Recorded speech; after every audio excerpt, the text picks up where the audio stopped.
Now next is there two types of osmosis. ठीक है, अभी हम पहले एक चीज ये देखते हैं कि जो मॉलिक्यूल्स हैं, ठीक है, वो पास होते हैं हायर कंसंट्रेशन से लोअर कंसंट्रेशन की तरफ। कब तक पास होते हैं? जब तक दोनों का कंसंट्रेशन, दोनों तरफ का कंसंट्रेशन इक्वल ना हो जाए, इक्विलिब्रियम में ना आ जाए। ठीक है, तो प्लांट्स में वाटर ही एक सॉल्वेंट है और वो क्या करता है, मूव करता है पूरे प्लांट बॉडी में और सब्सटेंस को डिफ्यूज करने में हेल्प करता है।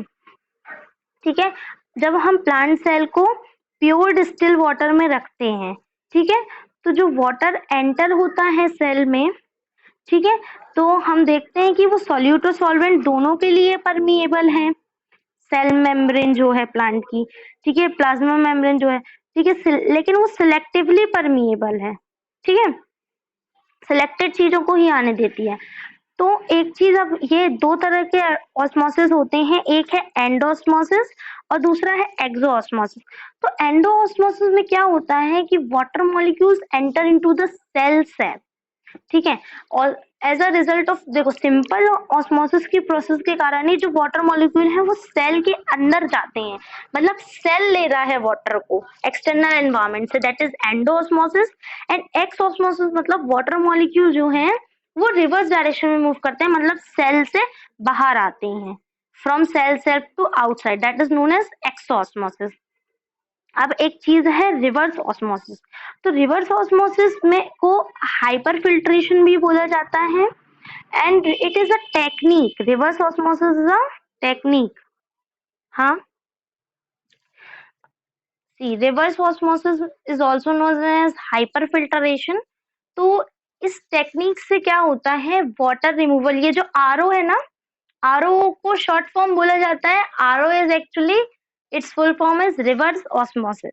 ठीक है, इसमें वाटर मॉलिक्यूल से जो वेरियस कंटामिनेशन है इसको रिमूव किया जाता है सेमी परमिएबल मेम्ब्रेन के थ्रू।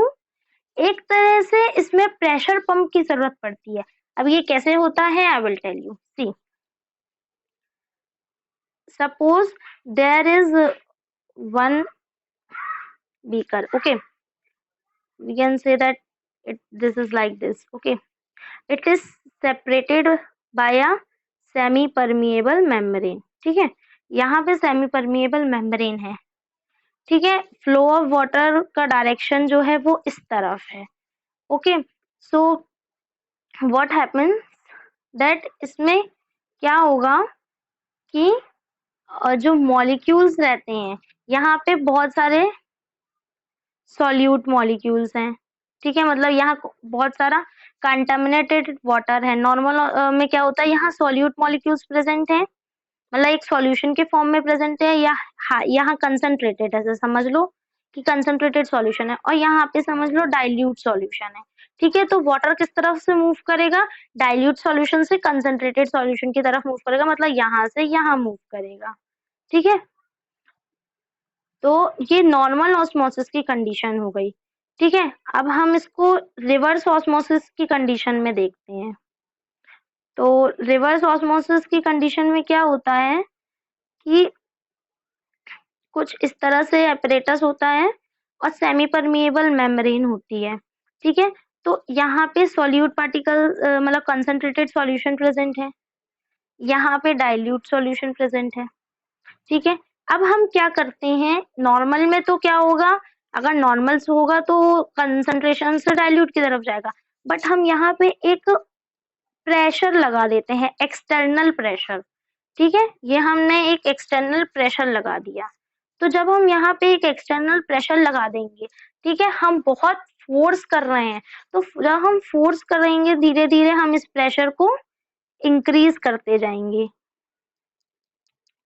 सी, वेट, देखो, इस तरह से हम धीरे धीरे इस प्रेशर में को इंक्रीज करते जाएंगे।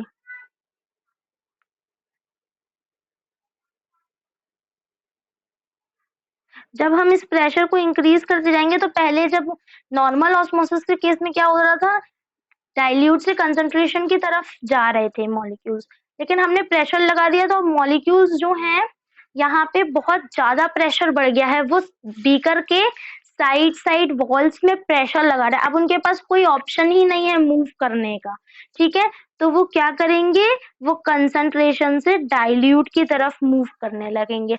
तो रिवर्स ऑस्मोसिस में एक्चुअली होता क्या है, एक्सटर्नल प्रेशर पुट अप किया जाता है, जिस एक्सटर्नल प्रेशर की वजह से जो नॉर्मल कंडीशंस में डाइल्यूट से कंसंट्रेटेड की तरफ मूवमेंट होता है वो रिवर्स हो जाता है और कंसंट्रेटेड से डाइल्यूट की तरफ मूव करने लगता है। तो इससे क्या होता है, जो वाटर के मॉलिक्यूल्स रहेंगे वो कंसंट्रेटेड से डाइल्यूट की तरफ मूव करने लगेंगे और जो कंटामिनेटेड पार्ट होगा वो बैक यहीं पे रह जाएगा और हमको प्योर वाटर मिल जाएगा। यही चीज होती है आरओ में। तो आरओ में वाटर प्योरिफिकेशन ऐसे होता है। Then next topic we have osmotic concentration. Osmotic concentrations है क्या? देखो 3 तरह से होते हैं, 3 सॉल्यूशन में ये ऑस्मोटिक कंसंट्रेशन होता है, hypertonic solution, hypotonic solution and isotonic solution. देखो हाइपरटोनिक सॉल्यूशन क्या होता है, हाइपरटोनिक सॉल्यूशन ऐसा सॉल्यूशन होता है जो मतलब ऐसा कंसंट्रेशन होता है उसमें जिसमें से ये वाटर क्या करता है, लेता है किसी चीज से, मतलब ये कि हाइपरटोनिक सॉल्यूशन। सो हाइपरटोनिक सॉल्यूशन में क्या होता है कि जैसे ये बीकर है, ओके, तो इस बीकर में we can see that we have placed a cell. तो इस तरीके से सेल होगा, मतलब सॉल्यूशन हाइपरटोनिक सॉल्यूशन में एक कंसंट्रेटेड सॉल्यूशन कह सकते हैं हम हाइपरटोनिक सॉल्यूशन को, जिसमें वाटर की क्वांटिटी कम होगी और सॉल्यूट की क्वांटिटी ज्यादा होगी। तो इस कंडीशन में क्या होगा, अगर हम सेल रखते हैं ऐसे सॉल्यूशन में तो सेल क्या करने लगेगा, वाटर को बाहर की तरफ फ्रॉम एक्सो ऑस्मोसिस होने लगेगा, मतलब सेल से वाटर बाहर आने लगेगा। क्यों होगा ऐसा, क्योंकि हमको पता है कि सेल का मूवमेंट जो है वो डाइल्यूट से कंसंट्रेटेड की तरफ होता है। तो अगर यहाँ पे we can see that here we have much, यहाँ पे सॉल्यूट पार्टिकल्स बहुत ज्यादा हैं, ठीक है, यहाँ पे सॉल्यूट पार्टिकल्स बहुत ज्यादा हो गए हैं, ठीक है, और यहाँ सेल सेप में सॉल्यूट पार्टिकल्स बहुत कम हो गए हैं, ठीक है। तो क्या होगा, वाटर जो है वो अपने आप को, वाटर की जो फ्री एनर्जी होगी वो सेल के अंदर कम होगी in comparison to outside of the cell. Then next is hypotonic solution. Hypotonic solution का ऐसा कंसंट्रेशन होता है कि वो वाटर को लूज करने लगता है, ठीक है।